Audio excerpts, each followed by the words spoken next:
No, I was chatting to Alan a few minutes ago, and I said possibly the most impressive thing about the Corvette being second at the moment is that they stayed in touch through what was quite a long, cool, dry night. Yes. When everybody else in GTE was using their nighttime tyre, the softest rubber that's available.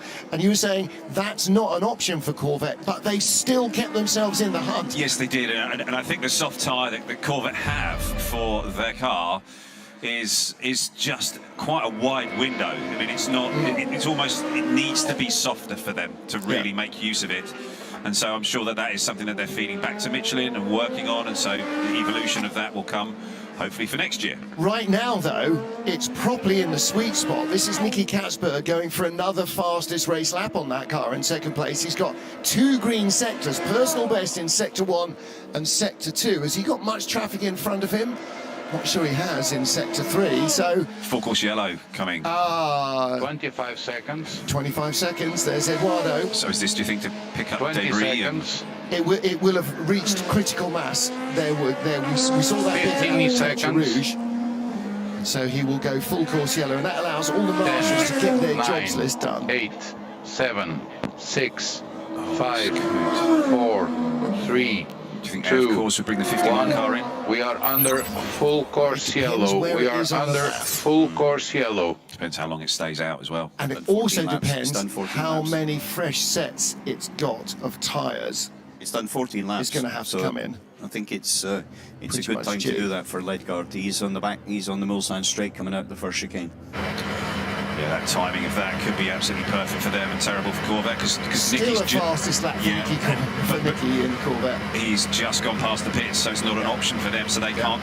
If they could have dived in then to take advantage of that, but they couldn't.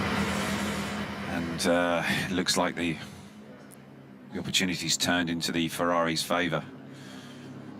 Depends how long this is, though, because you know, they're still probably 4 minutes away from being towards the pits. Yeah. Francois Perrodo is quite close, or sorry, I should say, in GTE. Yeah, it is Francois Perrodo that's in the car at the moment. He's pretty close to coming towards Porsche cars, and so definitely for him. And then behind him, Ben Keating is about another 2 minutes back at pace car speed.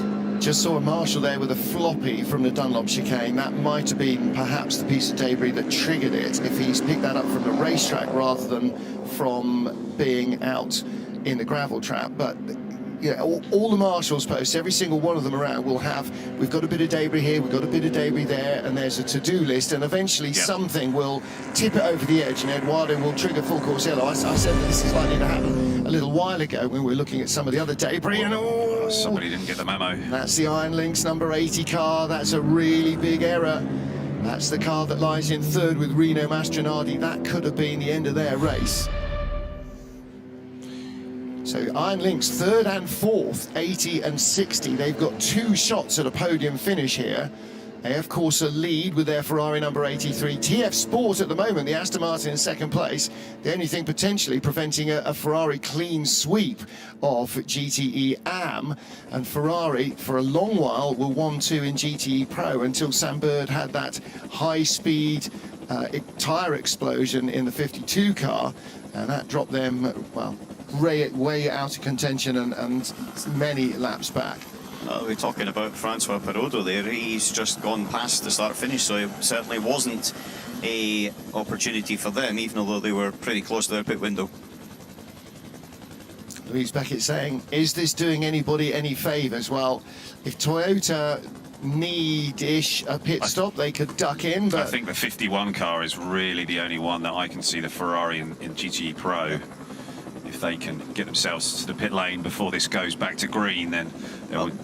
For me, Perrodo would have been an ideal one as well. He was kind of, he's 2/3, 3/4 way through his stint. We're going green in 6 seconds, so it may well have been communicated that it'll be a 2 or 3 minute full course yellow rather than a 10-minute one. So yeah, we go green again. So the teams may well have had more information from race control.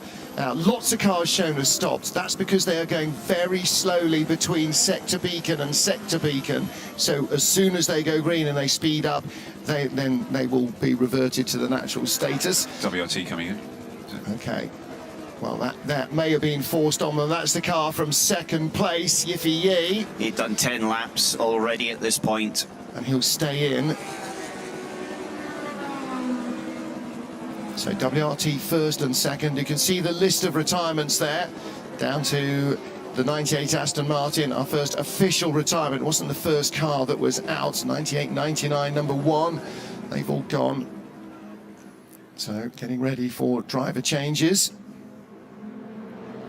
Into your pole, Jakub Śmigkowski comes down pit road. There is Kuba in the number 34 green and yellow car. And that car currently 5th place in LMP2. And Alan, this is one of the teams that came into Michelin Le Mans Cup, graduated to European Le Mans Series, stepped up onto the big stage this year in World Endurance. They are proof positive that the ladder that attracts people to come and race at Le Mans works well. Yeah, and they also as well, they have definitely stepped up this year, Martin, in the World Endurance Championship. They've definitely leapfrogged in terms of their performance, the way that they just generally present themselves. 51 on the pit lane. Yeah, pro leader is in, Com Ledegar. Yes, they absolutely have. You know, they started 4 or 5 years ago racing in V2V. They learned their craft in that with LMP3 cars, brought LMP3 into Michelin Le Mans Cup, graduated to P2 in ELMS, and now P2 in the World Endurance Championship. And top 5 in a race as attritional as this one. I can't think of a time that I've seen that car off the road, and that's, you know, that's a really key indicator.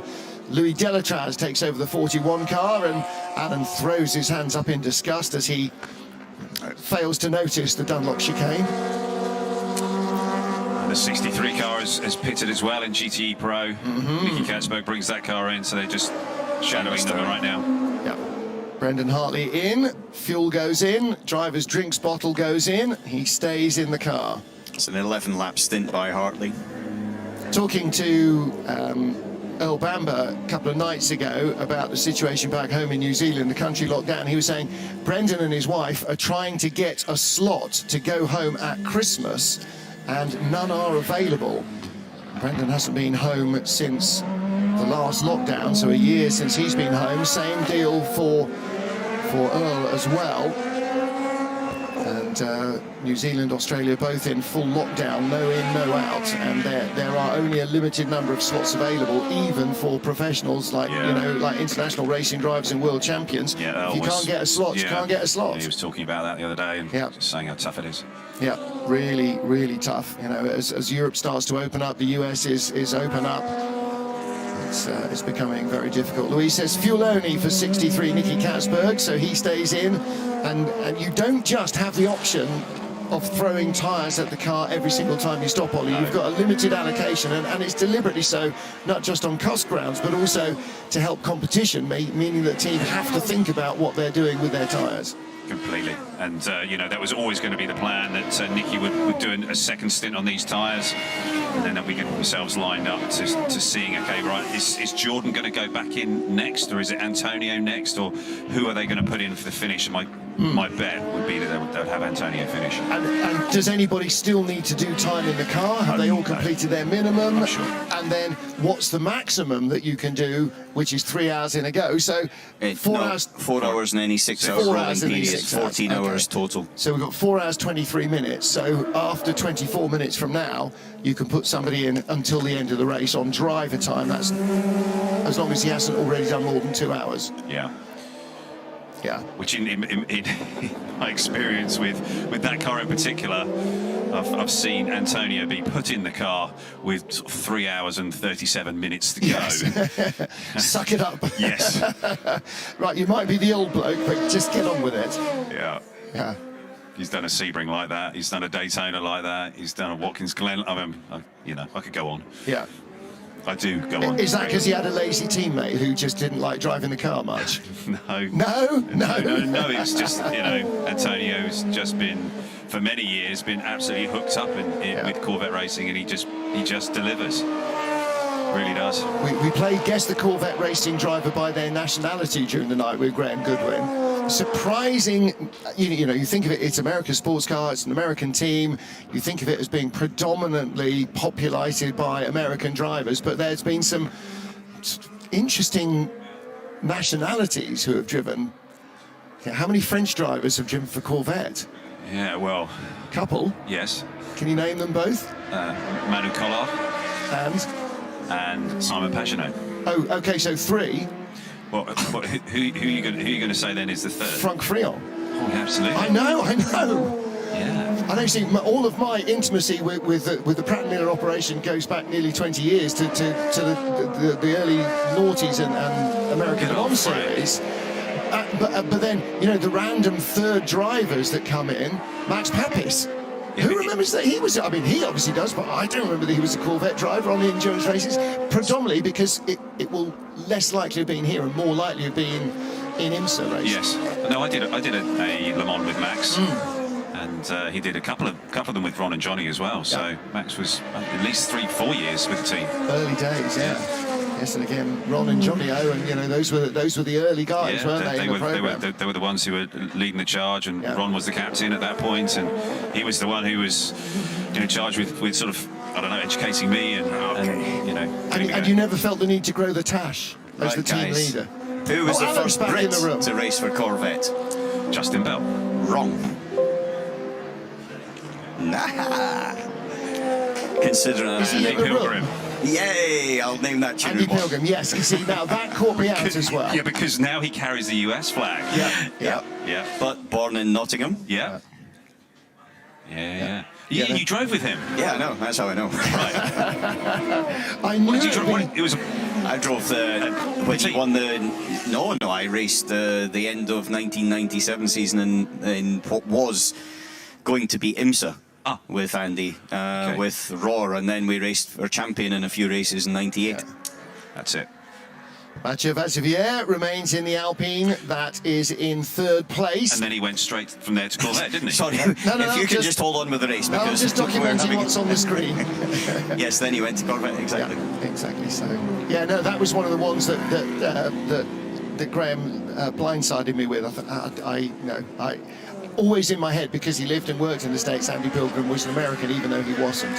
So 3rd and 4th have both just stopped. They're on outlaps. Mathieu Vaxivière. Pipo Derani has taken over the 708 Glickenhaus. So now that's really going to start to pick up speed, isn't it, Alan?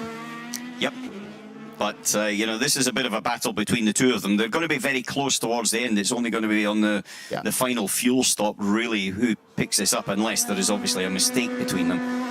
But and right now, Vaxivière needs to do his lap times, because he's not done his total driving time at the moment. But Derani needs to get on with the programme because he's behind. And right now, they're battling for 3rd. Who's to say that the Toyota issues, and both are carrying an issue, are going to stay managed? Toyota aren't saying that. We're not worried. You know, they've got a fueling issue on both cars, and you know, those are the sorts of things that don't fix themselves. No, they do have a 5-lap advantage, so if you take that, they've got an 18-minute advantage. And so there's a little bit of comfort zone in there for Toyota's point of view, and 2 cars at the front. But definitely it's a place on the podium, and both teams want it, and neither team wants to lose it to the other. And so from that perspective is important, because clearly there's quite a lot of people from Alpine that are here and looking at future programs potential, and Glickenhaus are here for the first time, and he's very much looking for the future and being on that podium at some point. Philippe Signot there with the mask on, and Andre Negrão in the cap. Philippe Signot has been nominated to receive this year's Spirit of Le Mans Award. Richly deserved. A man who, last time he was here with the 36 Alpine, they won in LMP2, didn't they, a couple of years ago? Hugely emotional final lap for Nico Lapierre. How he got it round, sobbing as heavily as he was, goodness only knows. 777 under investigation for passing under yellows. 6th in category as well. They're onto the front page of the timing screens. They had a lot of early issues, and they are just creeping up slowly from behind. They are really just pushing on hard with that car. Dempsey Proton 77 car is ahead of them in the category. There's a lap separating them, but again, any tiny issue can cost you a lot more than that. Here is 708, Pipo Derani. It's a fairly intense Jim Glickenhaus this weekend. He's always fairly garrulous and gregarious, but he has had kind of a slightly distant icy stare this weekend, because this is what it's all been about, this whole program of 2 years developing this car nearly and getting ready for hypercar, seeing the opportunity, seizing the opportunity. As we talked about, Alan, Pole Engineering, who have built all his cars previously, he knows them. They don't know Le Mans. They've never built a hypercar or a prototype like this before. You've got Pipo Moteur, who build rallycross and rally engines. They've never done an endurance engine before. Basically, they put a common crankshaft in 2 4-cylinder turbo rally engines and created a new power unit that's never run before this season. The whole deal, you know, you've got Sauber's wind tunnel trying to bring their Formula One experience to endurance racing. You've got the sort of the nous of some of the brains at Yoast trying to massage it into the right place. This is so many disparate elements that have never worked together, working together for the very first time and coming to Le Mans for the very first time. It's a big mountain to climb. Yeah, certainly there is, but I think there's a lot of the elements in there that do have very good experience of what is the base points of requirement. You know, Sauber have been developing a lot of sports cars, or their tunnel has developed a lot of sports cars in the past, I'll put it that way. And same, Yoast have been involved in different programs, and also even the new people in Yoast have been involved in different programs. The thing is about bringing it together to function as one team, as opposed to necessarily bringing it to function as one car, because I think that's the harder part about it, and that's the area where you find out when things go wrong, when you're backs against the wall, is how they fight out of it. The second Glickenhaus, this car 709, has been sort of towards the bottom of the top 10 overall, almost from the beginning of the race. But actually, you look at the gaps, it's only a lap adrift. Again, it doesn't take much to go wrong in front, and suddenly 709, which has been sort of almost the forgotten one, could be there. It could be a threat. It's only a lap behind the battle for third, so that means effectively, with, 4.25 hours to go, we actually don't have 2 cars, we really have 3 cars in the battle for third. You look at, when you talk about a lap, it sounds like a long time, 3 minutes 30 seconds, but if you get a puncture at Tetra Rouge and you've got to come slowly back to the pits, then your lap's gone straight away. Tell you what, a lap here is a long way if you watch me trying to run it. To be honest, a lap round Knock Hill's a long way trying to watch you trying to run it. Just because you lapped me at Fuji, that's not fair, isn't it? Let's go into that. Jose Maria Lopez and Brendan Hartley, 1-2 overall and in the hypercar class for Toyota, and that's creeping out that gap a little bit. And then the battle for third, Alpine versus Glickenhaus. In fact, Alpine realistically versus the 2 Glickenhaus, and Romain Dumas in 709. I mean, that's got, both cars have got a really strong driver lineup. There's no question that they've got the will and the talent to put it on the podium. Whether they have the opportunity and the luck remains to be seen. Yeah, and Dumas at the moment got his eye focused on 20 seconds up ahead where Stoffel van Dorn, and this is a battle for 7th place overall. It's not in the same category, but the P2 and the hypercars are pretty close at the moment generally, and that's what I think is going to be the focal point for Romain Dumas at the moment. At the same time as well, fastest lap for the car for Dragon Speed, 2nd place in Pro-Am in LMP2, 12th in category, but 2nd in Pro-Am. Ben Hanley is now 9 seconds behind Esteban Garcia, and he's just done the car's fastest lap. So I think the Pro-Am category is going to have a switch there for the lead.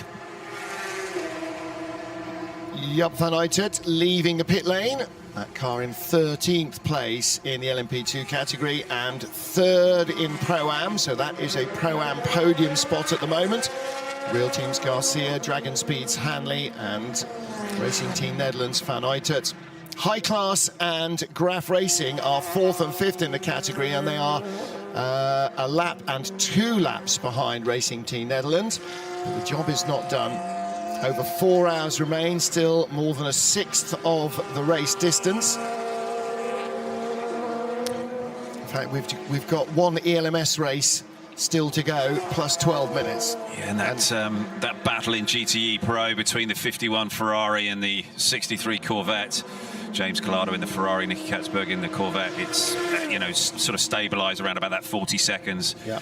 And we'll have to see if James can stretch that out a little bit because he's on fresher tyres. Yes, and that was the thing. Again, Nicky is maintaining that deficit to the Ferrari in front, despite the fact that his tyres are a stint older. Yeah. So again, you know, this can all come down to who has the best run on freshest tyres, maybe at the end of the race. Yeah. With 30 seconds in it, that can go either way still.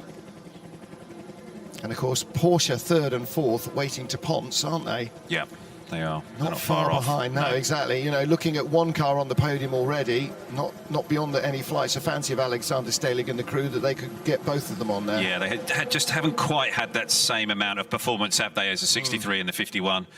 But they are sort of just circulating, just shadowing a little. It's Ferrari 134 in GTE AM. It's only the TF Sport Aston Martin that is separating them from a current clean sweep.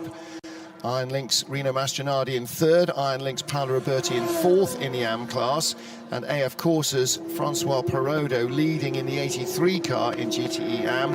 So Ben Keating at the wheel. Let's take a look at their relative performances. Francois Perrodo last time round 3:55.8 and Ben Keating 3:55.5. So very little to choose between them. In clear air and a clean track. Of course, you don't get clear air or a clean track at this time at Le Mans. It's how the traffic treats you a lot that makes a difference in your lap time, as much as the driver's actual ability to perform in the car. You know, Ben Keating's averages have been really impressive. Really, really impressive. You know, almost on a par with Dylan Pereira. And we, you know, we've been saying that for the last sort of 12, 18 months. He and Egidio Perfetti, and actually Francois Perrodo as well, because now he's back in the Ferrari and not in an LMP2 car. He's very much in the happy place. They really put it together in a race. They really do. It's fantastic. Yeah. So Fraga, I think, will be finishing in the 33 TF Sport Aston. Okay. On board with Jose Maria Lopez, our race leader, by... How much is he in front? A lap, isn't it? Yeah. Is it a full lap now? Because the 8 stopped before. Where's the 8th car on our plotter's guide? It's about a quarter of a lap back. So the number 7 car is leading with a little bit in hand. Yeah. Remains to be seen how much their previous issues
4.5 hours to go.